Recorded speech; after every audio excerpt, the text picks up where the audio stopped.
ألم تر أن الله أنزل من السماء ماء فأخرجنا به ثمرات مختلفا ألوانها ومن الجبال جدد بيض وحمر مختلف ألوانها وغرابيب سود ومن الناس والدواب والأنعام مختلف ألوانه كذلك إنما يخشى الله من عباده العلماء إن الله عزيز غفور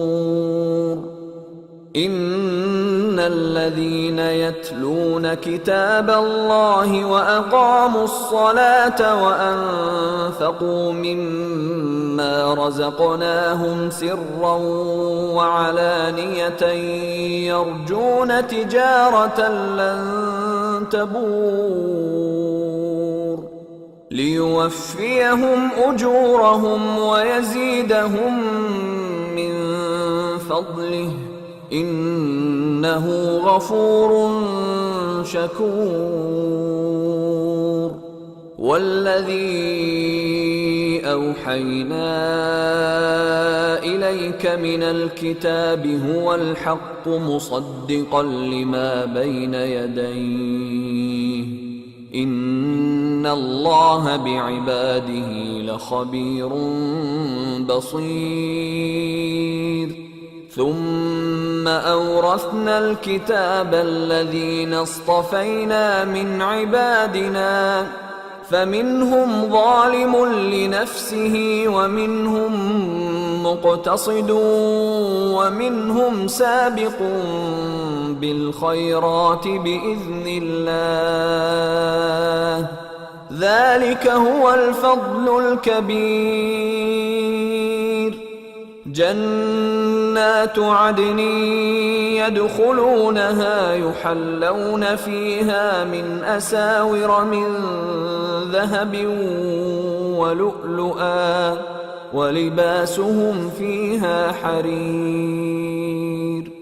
وقالوا الحمد لله الذي أذهب عنا الحزن إن ربنا لغفور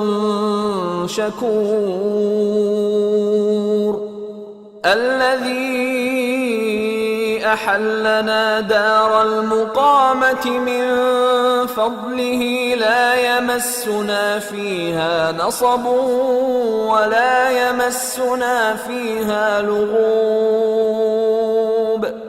والذين كفروا لهم نار جهنم لا يقضى عليهم فيموتوا ولا يخفف عنهم من عذابها كذلك نجزي كل كفور وهم يصطرخون فيها ربنا أخرجنا نعمل صالحا غير الذي كنا نعمل أولم نعمركم ما يتذكر فيه من تذكر وجاءكم النذير فذوقوا فما للظالمين من नसीर। क्या तुमने नहीं देखा कि अल्लाह ने आसमान से मेंह बरसाया, फिर हमने उससे तरह तरह के रंगों के मेवे पैदा किए और पहाड़ों में सफेद और सुर्ख रंग की घाटियां होती हैं जिनके मुख्तलिफ रंग होते हैं और बाज काली स्याह भी होती हैं